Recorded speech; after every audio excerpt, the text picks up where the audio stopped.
All right. Back to another Each One Teach One session. Okay, look, man. So we only got a couple more shows for the season, so we're gonna go out with a big bang. But today I have, one of the Chicago legends, as we call it. And man, this man has been doing things all over the city, from graffiti to #1 DJs. As you know, what we do on Each One Teach One, we showcase somebody who's doing unique things around the city. We've had rappers, we've had artists, we've had singers, we've had community activists, we had political forum. So today we're having one of our very own. He has right now he's a DJ, but he's also a hip hop artist. He's a rapper, and I guess you could say humanitarian. But he's all over the place. I've known him for years. He's been in the business for years. And without further ado, man, I want to just get right on into it. Man, my boy Pugs Atomz, man. Talk to him, P. Let him know what's going on. What's up, y'all? My name is Pugs Atomz, Pugs Atomz. Currently, I'm the creative director for Iridium Clothing Co., and then also the designer for USUE with Threatless, which is also another Chicago brand. Besides that, I do a radio show called CTA Radio for about 17 years. And we've had pretty much... Y'all hear that, man? Hold on, so we just got to reiterate that. Man, 17 years, man. So... with the station that you're on, WHPK, has probably been, and I'm talking about from experience, has been on the hip-hop scene, probably the first in Chicago, before the GCIs, the BMXs, and all like that. I remember as a kid going off and exploring the South Side and actually coming across it by accident.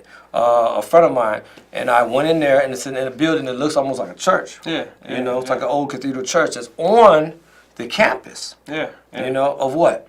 University of Chicago. There you go. And it actually is the first station to play is like documented. Right. So like around 83, 84 was the first like rap show. But and that's when I went in there. Yeah, it was mixed like half dance music and then rap, but then they figured that people were more interested in the rap, and that just kind of took over. So now it's like 4 different shows that focus on rap, and I mean everybody that's anybody has been through there, because for the longest time, like in the 80s and early 90s, you couldn't go to the commercial station with a rap record in the same way. So college radio was really the only way to get like airplay. As I was telling my viewers, we had a lot of different artists up here, and me and Deli Dell and a few others were some of the few people that were really trying our hardest to get. It was a house city for so long. And we was getting all these records in and taking them, flooding the city with it.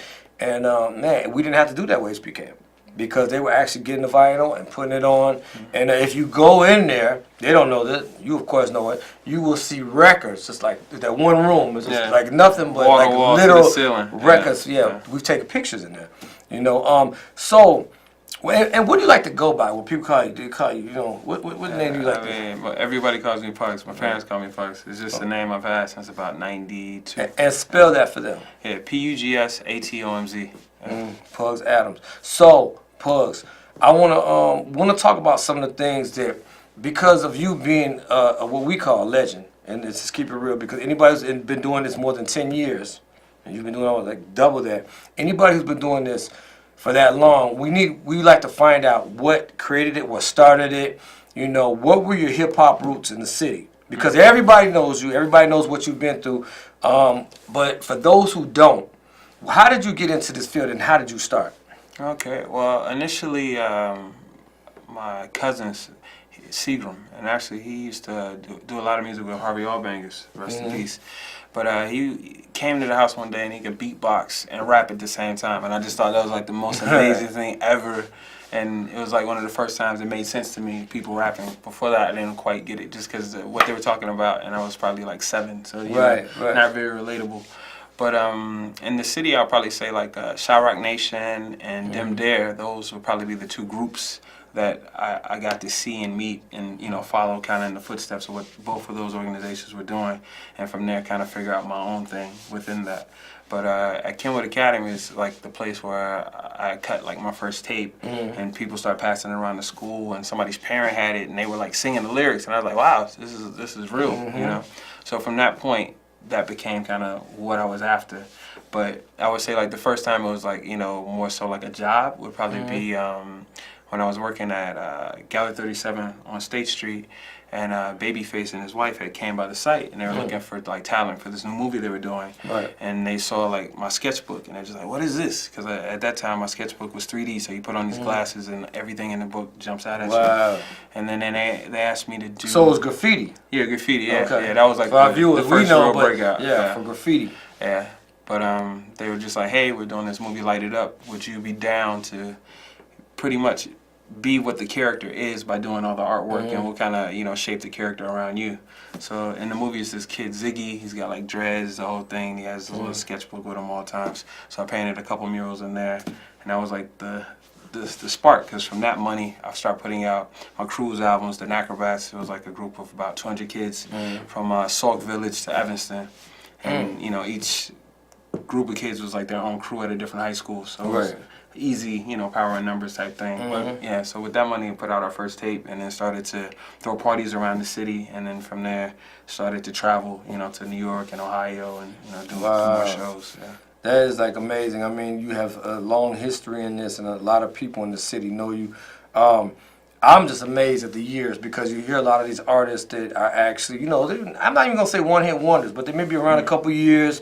They fall off. You see them working at the gas station or something, and by me doing this so long, I've seen people come and go. I mean, literally. I mean, I've seen like whole acts that were just really big in Chicago. I mean, and not to say they're not doing anymore. But I mean, I think that was the hardest part of being an artist from Chicago, because it was not many people that had a consistent career. Exactly. Whether they might not have been in the forefront, but they still were active. Right. Or had to leave. You know what I'm saying? Yeah. Like the Kanye's and the Commons and stuff. But I think that's what's so amazing about this time, with like a Chance the Rapper and a Vic Mensa. What do you think about Chance? While we're talking about Chicago artists and people from kind of our neck of the woods, what do you think about Chance? I think he's got a very Chicago attitude of, I'm gonna do it my way. Very similar to Kanye, in the sense of how he made a career out of people just saying you're a producer, and he's like, nah, I'm more than that. Right. Now Chance is like, I could be an actor, I could be an activist, I could be a philanthropist. There's really no ceiling, and I think that's, to me, the most amazing thing about him. I mean, I like his music as well, but just him setting a new bar. Right. Because I mean, all the kids that come under each generation take what you did and make it greater. So Chance is making what Kanye did greater. Kanye made what Twista and Common did greater, et cetera, et cetera. Right. So it's just like the passing of the baton. And also I think he's really encouraged more people to give back. I mean, if you notice this year, everybody's trying to do something positive. Because it was like he kicked it off. Yeah. Well, I think not so much he kicked it off, but I think it was in the public's eye, because a lot of us always, volunteered, always worked. I'm talking about like the big artists. No. As soon as he started doing that, then all of a sudden you got Jay-Z trying to, give extra stuff back, and all these other people, and it's like, like here it is, you giving major money, you know what I'm saying, to these schools, and like nobody was doing that. Like who was actually doing that? And it was money that he made doing shows and stuff. 'Cause remember, he don't get paid off none of his music. It's all free. That's what makes his niche. You know what I'm saying? Real quick, Pugs, let's go to the phone real quick. I know we got these phone lines blowing up. Caller, you are on the air with us, you know what I'm saying, on Ulon.Life. Each one teach one. Go ahead, caller. Hey, happy holidays. This is Paula calling from the Italian neighborhood. Hey, how you doing, Paula? You still there, Queen? I want to make a comment about that young man, Mr. Chance. Sure. I think we ought to vote for him for mayor. I know that's right. I know that's right. That boy got a heart and a mind of gold. Let me tell you, he got a heart and a mind of gold, better than our governor and mayor both put together. There you go. He know where to put the money, and you always remember old school. This is an old school saying. Never forget the garbage that you ate out of. And that's what that boy represented. He a little angel, that man. Bless his little heart. Yes. He bring us all over together. See, the problem with Chicago is we got plenty of money. It just ain't going where it's supposed to. Right. You understand? The kids come first. The music, you can't have no... Chicago got the best music. GCI, Ramon Ski, Old School, 102.7. We got the best music in the world, Chicago. Hey. Right? Hey. But you know, we need more love. Take care of the kids a little bit more. Teach them a little bit better from the old school, because they're tearing up the city. Right. Mr. Chance trying to fix it with his candy bars, and they tearing it up. We need a little bit more love and more music. Keep that music, that hip-hop, or whatever the heck you want to call it. We love you. Peace out. Happy holiday from the Italians. Hey, love you, Paula. God bless you. Okay, you know what? We're gonna, man, probably take one more call real quick. But I just want to say thank you so much for calling in. We get calls from all over the city all the time. Caller, you are on the air with us. Each one, teach one. With my boy Pugs and Eastside. Talk to me. My friend, this is Ray. Hey, what's up, Ray? You speak from the heart, so it has to be the truth. But you know what? Let me tell you something about Christmas time. And it's happy and sad. Do you know that 30% of the people don't even know what it is? 30% don't care. And let's hope that the 40% learn what's going on. You know, about like Kwanzaa, Christmas, you know, the Jewish holiday. Feliz Navidad. Yeah, Feliz Navidad. Yeah. But you know what, my man? Let's all forget about all the problems in the world for this one holiday, because you're not going to be able to do anything without this holiday. And I want to wish you, the man next to you, and the whole crew that brings great show to us a Merry Christmas and a safe New Year, sir. Thank you and for having such a great show. Thanks. I appreciate you. Also. All right. Much love. You know what, man? Man, really good, man. Person always, you know, like when we never met, just always calling in. Just goes to show you the people that follow us. You know what I'm saying? Just know about what we're doing. Pugs, you know, like I said, man, this is a trip down memory lane for us with you through the years, because you've been so instrumental in Chicago. You know, now it has not been, you know, like the South Side or North Side or little bits, but the things you've done for the city. What are some of your like best recollections? What's something that sticks out in your mind that you did that, you know, it could be including the kids, could be including, name something that you did that really affected you as a person, that was a milestone for you, that made you really love what you do? Something that really sticks out in your mind. Well, I would say one thing, and it's something I didn't really know, but at the Chicago Young Authors, when I first moved back here from London, one of the teachers there, he was like, hey man, you know, your CD was like in our library of what we would listen to figure out, you know, how to create from the Chicago perspective. And it was an album I wrote around like 2004, and it was all about like my life in graffiti, but not like necessarily just me, but the whole scene of Chicago, and documenting how like the artists, you know, would get those chances, like a Slang or a Design, or, you know, like they have all these people coming at them with this money and figuring out what is true to their art and what is selling out, and, you know, figuring out those boundaries. And the album kind of went from you being on the corner and just randomly tagging something to having a conscience, you know, at the end of what is this you're doing this for, and what are you trying to, you know, express. So yeah, I think that's probably one of the bigger ones. And then outside of that, I would probably say when I went to Moscow to perform there, and the people there were just like, you're the first person from Chicago to bring this to us, and just how they knew so many other artists that were here, and, you know, knew songs from different people, from the Mole Man to a Twister to a, you know, Do or Die, etc. But, you know, to a point, to be the ambassador and doing like interviews in, you know, different countries, and being the voice of Chicago and that aspect. But, you know, in those moments, not thinking about it before you got there, then you're like, oh yeah, I guess that. Exactly. I'm representing that. And that's still representing the whole city. You know what I'm saying, whether you know it or not.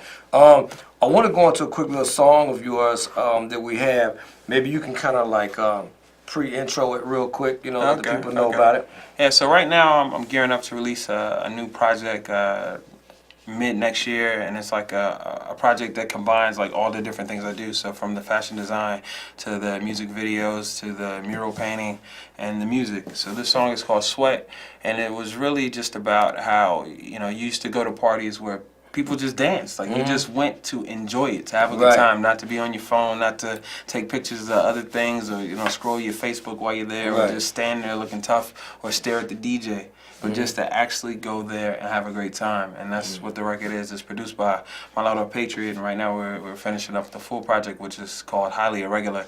And right now we have the 45 vinyl out, and then the singles everywhere. Yeah. Well, how do you get 45 vinyls out? That's what I'm trying to understand. How do you do that? Where do you go for that nowadays? Well, it's a couple people. Did you guys hear still that? press it. 45 vinyls. Yeah. So, I mean, so the DJs will actually play 45 vinyls? Where do they go for that? Who plays that? Yeah, it's tons of DJs that actually play them. Then also it's people that just collect that. And Okay. then, a lot of, people that are fans of me collect my stuff as like artwork. So Okay. they'll frame it up and, and that Cool. kind of thing. But I mean, right now, since the digital era is just flooded, everybody has an MP3 or telling you to download Exactly. this or download this app to get it. People now want to go back to being able to feel it, to hold it, Right. to have it, Right. and cherish it. So, Okay. I released the 45 earlier this year with BBE Records in the UK, and it got a really warm response, and it introduced me to a whole nother, crowd of people that are into that. And I was just like, Wow. wow, after I saw that, I was Right. like, man, I need to continue that. And I mean, here it's a group called Culture 45, and their whole basis is they only do vinyl. It's Okay. no digital anything. So it's either Okay. cassette or it's vinyl. Wow. And like they're selling out, Selling out. And EC, he just came back and Yeah, released the oh, vinyl and the ECL. tape. Wow, Yeah. that's and old the school CD. there too. Yeah. Wow. Yeah. Okay, well, we're gonna get into a quick a minute or so of this, to give you a sneak peek of this. This is called Sweat. Yeah. Am I correct? Yeah. Okay, so let's set this up real quick. Highly irregular, regularly, highly.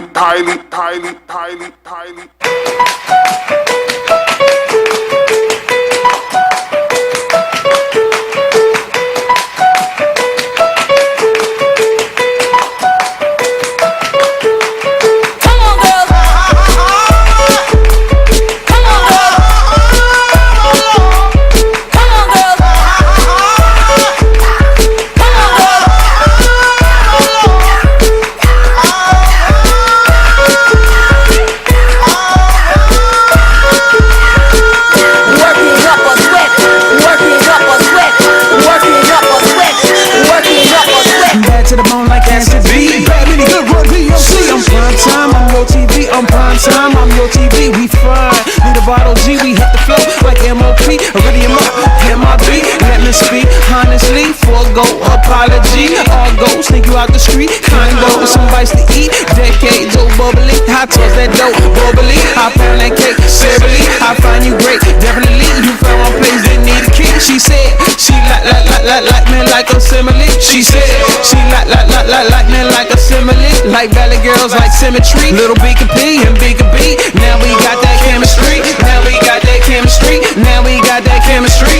Now we got that chemistry. Little B can P and B can B. Now we got that chemistry.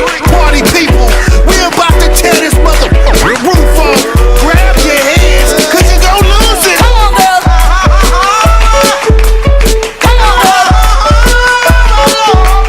Come on, girls. All right, man. That's what's up, boy. So, as you can see, that's a strictly, man, a party tune right there. Just to get people hyped up, to enjoy the, just being out. Like you said, just enjoy being out again. It's good vibe, good feel music. Man, I look forward to, the album. You know what I'm saying? Because this is where we at with it. And I really enjoy music. And that's just not something where you could just hear, like, techno and stuff like that. It's actually, a good vibe, So good work on that. I want to talk about, too, real quick, since you're here, some of the things that you got going on now. Like, I've been hearing about this clothing line. Mm-hmm. You know what I'm saying? Can you tell the people about that, Pugs? Okay, so while I was in London, like on tour with my band, I had a band called The Electric. So we basically were living together in a house in East London for about 3 years, and we were like traveling everywhere from like Brazil. Did you have a tea time? A little tea time, Yeah, a little tea time. a little spot tea. Yeah, on the I was double there. decker? Yeah, all of Okay. that. But while I was there, like I started to get all these different sponsors. So I had like Old School Elise, they hit me up and they were sponsoring me. I had Adidas from China, they were sponsoring me. And then I came home to visit my parents. And while I was home, I was looking at Facebook and I saw this T-shirt. It was like a Michael Jackson T-shirt, this caricature. It was like real slick. And I was like, I need that. I need that. So, I'm like, do my little spiel, send a little email. Hey, my name is Pugs. I'm about to go to, I think I was going to Ireland next to do a show. I would, love to rep your gear. And the guy was like, hey, come to my house, and, I'll hook you up with some stuff. And you know how like Facebook, you're friends with everybody, but you Right. don't really know if you know Right. the person. Right. So I get to the guy's house and I'm like, oh man, I really know you. You know, and he's like, Pugs, Right. you know, what's Right. up? So you know, we hit it off again and reconnect, and we just kept in touch. So Okay. like every time I would visit Chicago, he hit me off with some gear. And then when I decided to move back here, you know, I saw what he was doing, and I saw the response when people would see me in the stuff and be like, oh man, that's really nice. So you know, at first I was like, let me shoot like an interview with you. So he came to the radio show, we did that, and then you know from there I was like, let me do like an EPK for you, you know, because he had a really interesting story of how like he went to school to be a biochemist, finished, and then decided fashion would be his passion, and he decided to call it iridium because that was part of you know what he was studying. So I was like, that's real, you know. And he saved all his money from bartending to put out the clothes, you know. And I was like, I can relate to that because with all the music I ever put out, you know, I scrambled for the bread, you know, to do it. So you know, from there he was just like, hey, why don't you design like some shirts, some T-shirts? And I was like, all right, cool, let's try it out. So I did a couple shirts, and you know, I think he liked 2 of the designs a lot. So we put those out, and they flew. And the price that they were at was a crazy price. You know, I was like, people won't pay that, and like people paid that. Wow. So you know, from that point, I took it way more serious because before then, like you know, I done some work with Afrowear and had made some Malcolm X and Red Fox hats with them for American Needle. That went really well, but not so much something of just you know specifically of what I wanted to design. So this was the first time to just no holds barred, just go crazy. So from there, I started to design more pieces, and then at the same time, I was like, man, we need like a store. And he's just like, well, Pugs, you know, if you could find you know a space, you know, I'm willing to do it, but you have to be involved. So from that point, I found a space at Block 37, and we did a pop-up for like 3 months, 4 years ago. What is a pop-up? So a pop-up basically is a temporary store in a space. Okay. But you create it to seem like this is, you know, permanent. Yeah, so I mean, we got all the materials, racks, mirrors, etc., staff.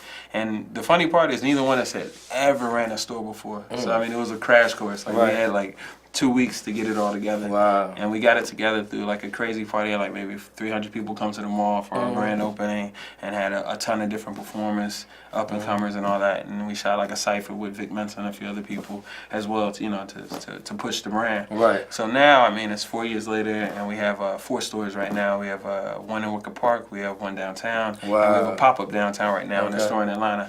Yeah. And really just been fun because to a point what I've gotten to do through my music and my art, now I'm getting to do with clothing. Right, you know, and just explore my ideas. And from that thing, I got to start my own like T-shirt brand for my son called Us You We. So us, you, and we, you know, unity together. Us, you, wow. Yeah. So I partnered with Threadless, which is another Chicago brand, you know, to present that.